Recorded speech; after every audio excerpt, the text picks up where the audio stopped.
Então, a interocepção, ela entra em como você percebe o seu corpo. Então, o conceito dela, ela vai dizer sobre a nossa percepção interna. Será que você consegue ter uma percepção fina? Consegue chutar bem próximo do quanto está a tua frequência? Como está a tua temperatura corporal nesse momento?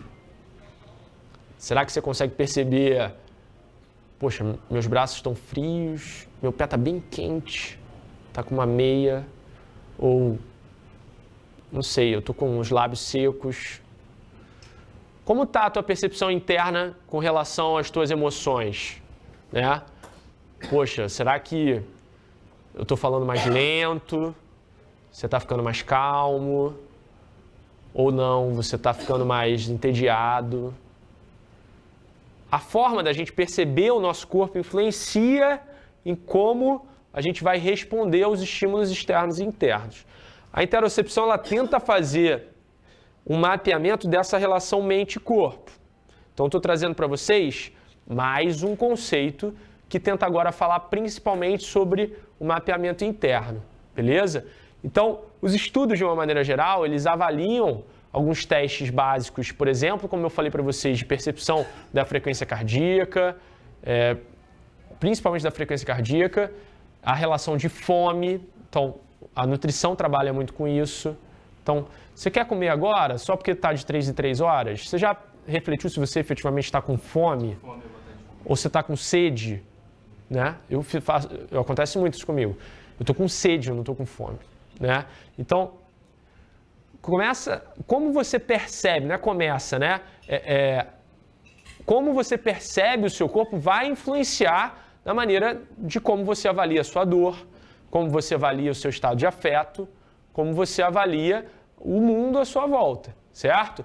Então, a interocepção, ela é considerada uma dimensão central de consciência corporal e da regulação emocional. Então, a gente tem uma dimensão que é a sensibilidade interoceptiva, a capacidade de sentir sinais internos, por exemplo, a percepção de batimentos cardíacos, a consciência interoceptiva, então, a interpretação consciente dessas sensações, e a precisão interoceptiva, que é a habilidade de identificar corretamente um estado fisiológico. Então, exemplo prático, perceber um aumento de frequência cardíaca durante o exercício físico e associar isso a uma resposta normal ao esforço. Então, numa técnica interoceptiva, você passa a observar como o seu corpo responde. Então, vamos dizer, eu vou olhar aqui no meu relógio que, da posição sentada para a posição de pé, a minha frequência cardíaca aumenta cerca de 5 a 10 batimentos por minuto. Da posição de pé, onde eu faço uma elevação de joelhos, a minha frequência cardíaca aumenta mais 2 a 5 batimentos por minuto. Quando eu corro, a minha frequência cardíaca aumenta um pouco mais. E a partir daí, você passa a perceber os sinais internos do seu corpo. O corredor, que controla muito o pace, frequência, né? Os relógios, a gente tem muita informação do meio interno hoje em dia, né? Você já viu aquele anel que muito atleta usa hoje em dia também, controla sono, controla diversas variáveis. Então, a percepção desse meio interno, ela ajuda na hora da tomada de decisão e como a gente planeja a nossa intervenção, beleza? Então, lembra, a gente estava falando de afeto.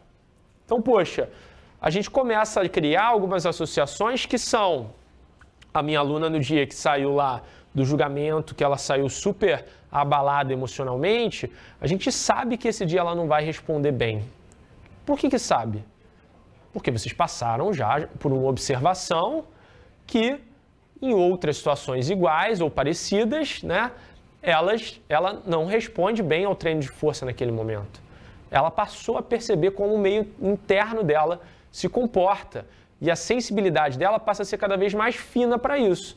Do tipo, poxa, Carlos, hoje eu não vou conseguir treinar muito bem. Por quê? Não sei, acho que estou me sentindo um pouco mal, acho que eu vou ficar gripado, não estou muito bem. Tem gente que tem uma sensibilidade mais fina para isso e tem gente que tem uma sensibilidade não tão fina, e aí a gente está falando quase que do feeling de novo, né? porque isso pode ser treinado. Então, a gente pode estimular que a pessoa perceba melhor o corpo dela. E aí vem para a técnica que a gente estava falando aqui. Será que vale a pena a gente estimular a percepção de ativação muscular durante o exercício? Certo? Dependendo do objetivo, sim, se você quer fazer uma correção, se você acha que vale a pena de acordo com o seu objetivo ali naquele momento, beleza? Então, no contexto da reabilitação, a gente vê que essa regulação, ela ajuda no manejo do estresse e da ansiedade, e a gente vai ter muitas técnicas de respiração, permeia um pouco o mundo do mindfulness, né, de meditação, e aí é um grande emaranhado de técnicas mentais que a gente pode realizar exercícios que envolvem controle respiratório. Então, às vezes a gente leva o indivíduo a realizar uma respiração guiada, né? Então, aquela famosa técnica do quadrado, né? Então, você puxa a sua respiração durante 4 segundos, trava a sua respiração durante 4 segundos, expira durante 4 segundos, depois trava de novo durante 4 segundos. E aí você observa a sua frequência cardíaca. Então, depois de 5 minutos, talvez, de prática de respiração, o indivíduo vai ver que talvez a frequência cardíaca dele esteja mais baixa. E ele passa a perceber o corpo dele, né?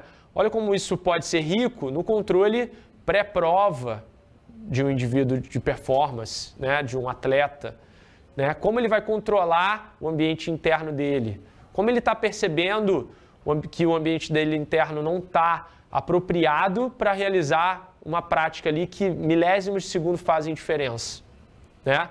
Se você identifica a barata, mais uma vez, você consegue gerar técnicas que, de repente, uma delas vai ser positiva para o indivíduo se automodular pré-prova, né? Então, pode ser uma técnica respiratória, pode ser uma técnica de higiene mental, onde ele não vai pensar em nada, ele vai se colocar em um lugar imaginário que ele se sente bem, certo?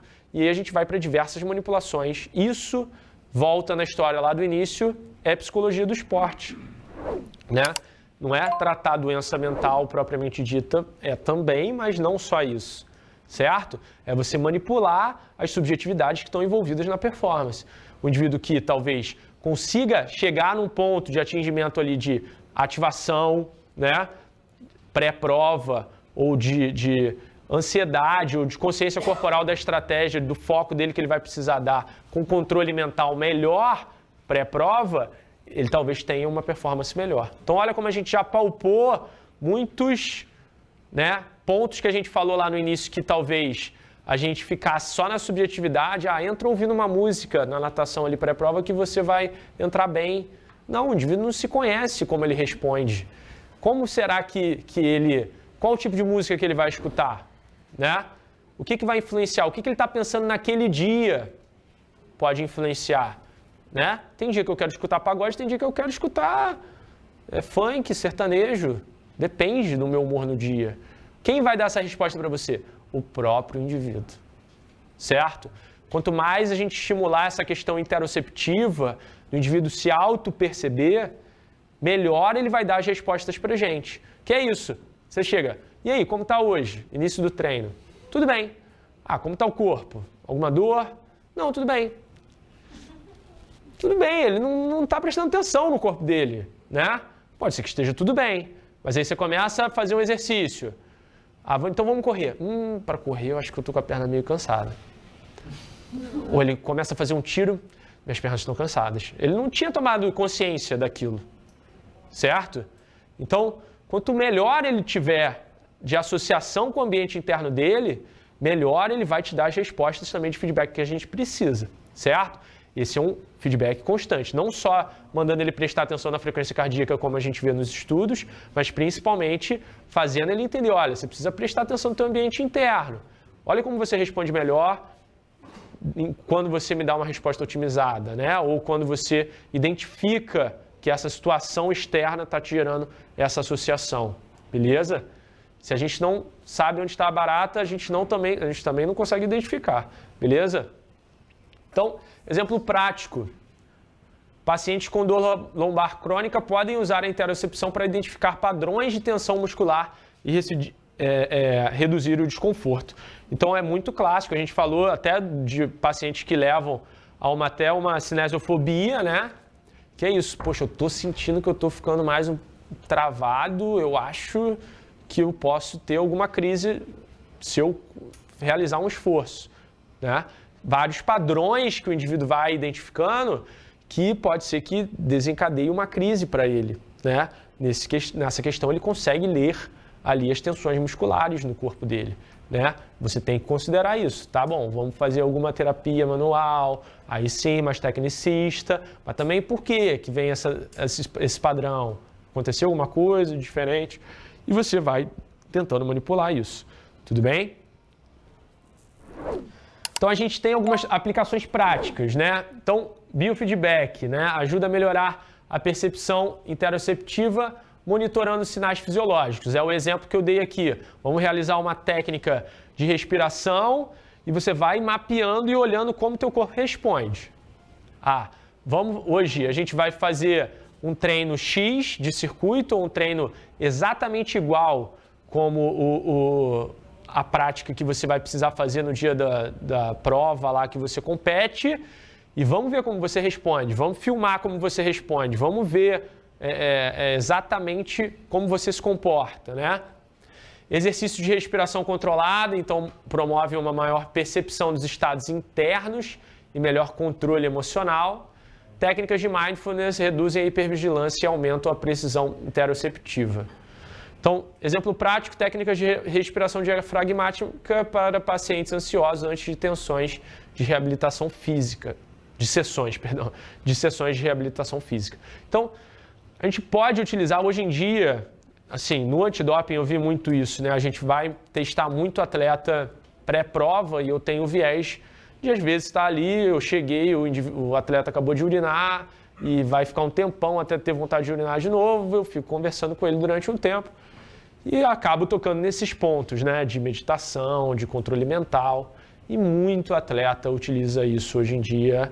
A gente está caminhando, né, bem, vamos dizer assim, porque a ansiedade pré-prova, né, e todos os fatores mentais que influenciam ali na competição, ela é muito significativa.